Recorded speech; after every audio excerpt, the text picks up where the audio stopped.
ठीक है, उनसे पंगे मत लो।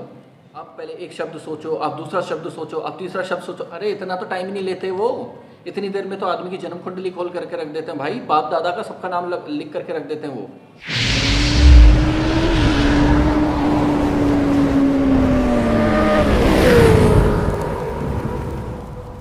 सो hey guys, welcome back to another vlog. मैं हूं अजय और आप लोग देख रहे हैं राइड विद अजय।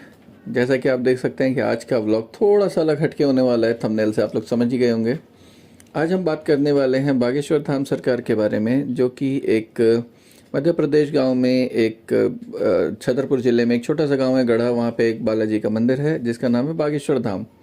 हम उसी बागेश्वर धाम के पीठाधीश्वर पंडित धीरेन्द्र शास्त्री जी के बारे में बात करेंगे, जो कि इस समय बहुत ज़्यादा विवादों में घिरे हुए हैं।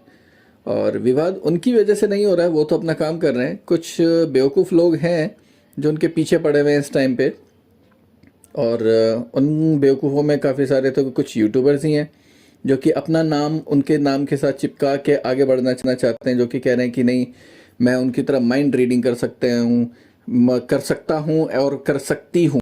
100% ये बात गलत है जब कोई आके बोलता है कि मैं पे कोई कृपा है जिसके द्वारा मैं आपका मन पढ़ पा रहा हूं। ये जो लाइन है, ये जो स्टेटमेंट है, ये स्टेटमेंट गलत है, रॉन्ग है। माइंड पढ़ना एक कला है। चलिए डिटेल में बात करते हैं और आइए अब अपना फेस दिखाता हूं और वीडियो में आगे बढ़ते हैं।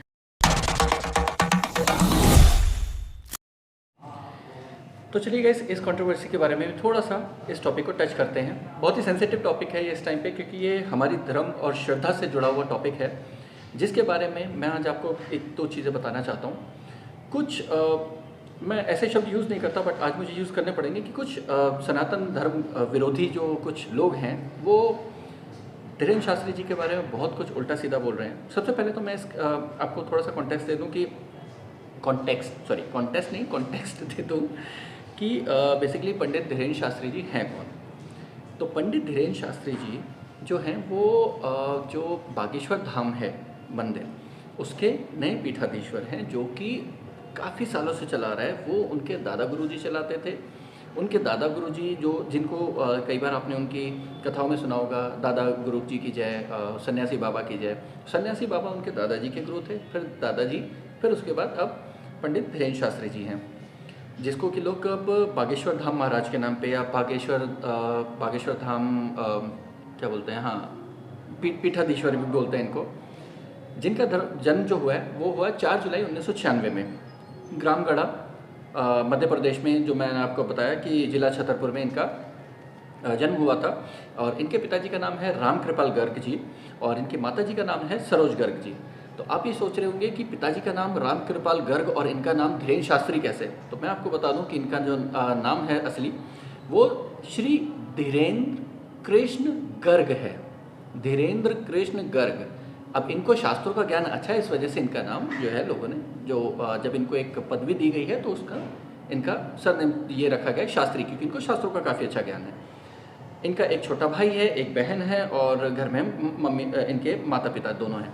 और ये रहते वही हैं ग्राम बेसिकली गढ़ा में। अभी जो कंट्रोवर्सी हो रही है वो ये हो रही है कि मैं आपको एक छोटा सा वीडियो क्लिप प्ले करके दिखाता हूँ कि महाराज जी कैसे पर्चे बनाते हैं। मैं उसका एक छोटा सा पहले आपको बता भी देता हूँ कि इनका रूल क्या है। रूल ये होता है कि यदि आप बागेश्वर धाम कभी गए हैं तो बागेश्वर धाम जा करके आप इनके ऑफिस में टोकन लेते हैं। टोकन का जब नंबर आता है वो आपको फ़ोन करके बुलाते हैं कि आज आपका नंबर आने वाला है। आप उस टाइम पे वहाँ जाते हैं, आपका नंबर आता है। महाराज जी आपको कुछ बताने से पहले ही आपकी सारी प्रॉब्लम, जो भी आपकी समस्या होती है, वो एक पर्चे पे लिख के रखते हैं, उसका सोल्यूशन लिख के रखते हैं। फिर वो आपसे पूछते हैं क्या प्रॉब्लम है और एग्जैक्टली उसी हिसाब से वो आपको सोल्यूशन भी देते हैं।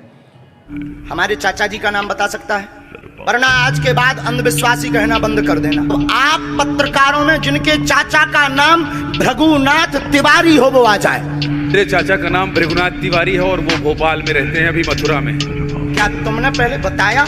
लोगों को अंधविश्वास में तो नहीं ढकेल रहा, महापाप पड़ेगा अगर तुमने बताया हो। गुरुजी मैं 3 दिन से बल्कि इस सच्चाई को एबीपी न्यूज में दिखा रहा हूँ। तो क्या तुम्हारे भाई का नाम राघवेंद्र तिवारी है? जी गुरुजी। क्या तुम्हारे भाई ने अभी मकान बनवाया है? जी, गृह प्रवेश किया है 2 दिन क्या पहले। तुम्हारी भतीजी का नाम अभिषी है? जी गुरुजी। आज के बाद अब अंधविश्वासी कहना बंद कर देना, वरना नंगा कर दिया जाएगा। हम हनुमान जी के सेवक हैं, ललकार कर करते हैं कि हमने संतों की चरणों की तपस्या सीखी और सन्यासी बाबा की कृपा को पाया।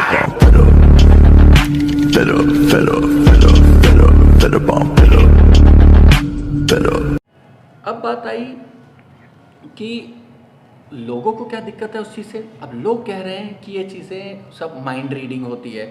तो अब जैसा कि अब इसमें तो मैं खुला नाम भी ले सकता हूँ, जैसा कि आप लोगों ने देखा होगा कि अभी पीछे वो एक माइंड रीडर है यूट्यूब की, सुहानी शाह, और क्या उन शास्त्री जी या जो भी रिलीजियस गुरुज होते हैं उनमें इतनी एनर्जी होती है कि ये लोग ठीक जाने कि ये चमत्कार नहीं है, ठीक है, ये एक ट्रिक है, तो किसी के बारे में लिख सकते हो, पर आप लिखो हम हाड़ के फेंक रही हूँ। निशा, और एक और वो बंदे का नाम तो मुझे पता ही नहीं है, मैं याद आएगा तो मैं भी डाल दूंगा नीचे नाम। इन दोनों ने मिलकर के, मतलब मिलकर के क्या, काफ़ी न्यूज़ वाले भी इनके पीछे पड़े थे, प्लस नागपुर की या महाराष्ट्र की एक कोई अंधविश्वास, सो कॉल्ड अंधविश्वास जागो ऐसे कुछ वो है संस्था, उनके संस्थापक जी जब महाराज जी नागपुर में कथा करने गए थे तो उन्होंने चैलेंज किया था उनको कि यहाँ पे आकर के हमें कुछ ऐसा दिखाएं तो हम इन्हें इतने लाख रुपए का इनाम देंगे। अरे भाई, तुम्हारे इनाम के भूखे नहीं है वो, अगर उनको इनाम ही चाहिए होता है, पैसे चाहिए होते ना, उनके इतने लाखों भक्त हैं कि अगर वो एक एक रुपया भी सबसे ले लेना तो वैसे वो करोड़पति हो जाएंगे। आज तक किसी से 1 रुपया नहीं लिया उन्होंने, ठीक है। तो पहली चीज़ तो ये कि अगर आप इनाम की लालच दे करके उनसे चैलेंज करवाना चाहते हो तो ज़िंदगी में सबसे बड़ा, तुमसे बड़ा बेवकूफ़ और कोई है नहीं, ठीक है। वो बालाजी के भक्त हैं, लोगों की सेवा करना चाहते हैं, वो उतना ही कर रहे हैं, उनको करने दो, ठीक है, उनसे पंगे मत लो। अच्छा, बात रही अगर कि सुहानी शाह और ये जो यूट्यूबर्स इनके पीछे पड़े हैं कि माइंड रीडिंग करते हैं, सुहानी शाह खड़ी होती है, मैं भी माइंड रीडिंग करके दिखा सकती हूँ। कठिन तो है ये थोड़ा, बहुत हाँ, ज़्यादा प्रिपेयर। अब कंप्यूटर बाबा हूँ ना तो कठिन तो रहेगा ना। सर होना भी चाहिए, तो होना भी चाहिए, कठिन आता है, चैलेंजेस आते हैं तो हमें भी अच्छा लगता है। जी कोशिश करेंगे इसे करने की। ठीक है ना? ये नाम सोच रहे हैं और आप नाम से अगर आप लिखते हो, मुझे आप हिंदी में सोचें। मैं लिखा अगर आपने लिखा है जैसे मैंने सोच लिया, हिंदी में लिखा है। आप पहले एक शब्द सोचो, आप दूसरा शब्द सोचो, आप तीसरा शब्द सोचो। अरे इतना तो टाइम ही नहीं लेते वो, इतनी देर में तो आदमी की जन्म कुंडली खोल करके रख देते हैं भाई, बाप दादा का सबका नाम लिख करके रख देते हैं वो। वास्तविकता के साथ जागो। हम पहले पर्चा लिख लेंगे, जिनको हम अभी तक बुला रहे वो हमारे हो सकते हैं, लेकिन आप जिनको लेकर के आएंगे उसी का पर्चा का प्रश्न लिखा। जितनी देर में सुहानी शाह बोलती है कि हाँ एक पहला शब्द सोचो, अब दूसरा शब्द, थोड़ा जोर से सोचो, मन में मेरे तक आवाज़ आनी चाहिए, ये सब ड्रामे करने का टाइम नहीं होता उनके पास। जितनी देर में एक बंदा निपटाती है ना सुहानी शाह, उतनी देर में वो 7 निपटा के अलग हट चुके होते हैं। तो गलत आदमी से गलत पंगा ले रहे हैं ये लोग। भाई जाहिर सी बात है, ये धर्म और विश्वास की बात है, इस पे कमेंट करना गलत है। कोई ये बोले कि नहीं ये चीज़ नहीं हो सकती तो वो चीज़ गलत है, आपके पास पूरा प्रूफ होना चाहिए। न्यूज़ वालों ने उनके ऊपर क्वेश्चन उठाए, न्यूज़ वालों को उन्होंने सामने बैठा करके धर के, 2 न्यूज़ वाले उठाए, पहले पर्चे बना करके रख लिए, न्यूज़ वालों को बोला जा करके जो तुम्हें जिसको लेके आना उसको लेके आओ, उसका पर्चा मैंने बना रखा है। ये झूठ हो सकता है? न्यूज़ वाले खुद अपने लाइव चैनल पे कह रहे हैं कि नहीं ये ऐसा हो रहा है, तो क्या न्यूज़ वाले झूठ बोल रहे हैं? ये जो यूट्यूबर आकर के, कल के यूट्यूबर जिन्होंने छोटा मोटा सा जादूगिरी सीखी है, ये लोग आकर के कुछ भी बोल देंगे तो क्या वो हो जाएगा? तो ये सब चीज़ें जो जितने भी लोग इनके पीछे पड़ रहे हैं, क्योंकि अभी मैं यूट्यूब पे अपने सर्च कर रहा था, बेसिकली मैं सर्च नहीं कर रहा था, मैं ऐसे ही I was just browsing it through, तो मैंने देखा पूरा का पूरा यूट्यूब, हर न्यूज़ चैनल सिर्फ एक ही चीज़ से भरा पड़ा है, धीरेन्द्र शास्त्री का पर्दाफाश, धीरेन्द्र शास्त्री का पर्दाफाश, धीरेन्द्र शास्त्री के बारे में इसने ये बोला, इसने ये बोला, हर न्यूज़ चैनल पे सिर्फ यही खबर आ रही है, हर न्यूज़ वाला यही रिपोर्ट कर रहा है। अबे यार कुछ तो शर्म करो, एक आदमी सनातन धर्म को इतना आगे बढ़ा रहा है, हम किसी को कुछ नहीं बोल रहे हैं, सनातन धर्म को आगे बढ़ा रहे हैं, वो इतना बोल रहे हैं कि किसी अधर्मी पे विश्वास मत करो। भैया मैं भगवान नहीं हूँ, साहब बोलते हैं मैं भगवान नहीं हूँ, आपको भगवान के चरणों में लेकर आ रहा हूँ, कह रहे हैं बालाजी को पकड़ो, वो साहब बोलते हैं मुझे मत पकड़ो, बालाजी को पकड़ो। तुम लोग फिर उनके पीछे पड़े हो यार, क्यों उनको पकड़ रहे हो? तो उनको छोड़ो, उनको भी जीने दो, खुद भी जियो, ठीक है। बस मुझे इतना ही इस वीडियो में कहना था कि जो ये लोग बेवकूफ़ी फैला रहे हैं ना न्यूज़ में, इन न्यूज़ चैनल को देखना ही बंद कर दो। आप देखते हो इसलिए उनको टीआरपी मिलती है, इसलिए वो ऐसी और हरकतें करते हैं बेवकूफ़ों वाली। इन न्यूज़ चैनल को देखना छोड़ दो, ऐसे बेवकूफ़ यूट्यूबर्स को छोड़ दो देखना। मैं इतना ही बोलना चाहूँगा इस बारे में। तो मैंने खास करके 2 टॉपिक इसलिए कवर करे क्योंकि मेरे को दिल से बुरा लग रहा था, बीइंग अयोध्यावासी। कोई रामचरितमानस पे क्वेश्चन उठाए, या कोई हनुमान जी की शक्तियों पे क्वेश्चन उठाए। मुझे ये चीज़ पसंद नहीं है, इस वजह से मुझे लगा कि ये वीडियो बननी चाहिए। आई नो कि मैंने बहुत ही कंट्रोवर्शियल 2 टॉपिक्स छेड़े हैं, हेट भी मिल सकती है मुझे, आई नो कि मुझे हेट मिल सकती है इससे, मुझे उसका कोई डर नहीं है, क्योंकि जितने लोग इन चीज़ों को चाहते हैं आई नो कि वो लोग मुझे ज़रूर सपोर्ट करेंगे। अगर सपोर्टर हैं कमेंट कॉलम में जय श्री राम ज़रूर लिखिएगा, जय बागेश्वर धाम ज़रूर लिखिएगा।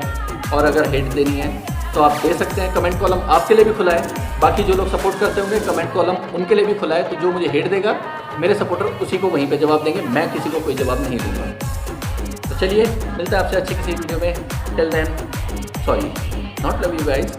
जय श्री राम, जय बागेश्वर धाम। मिलता है अगली वीडियो में।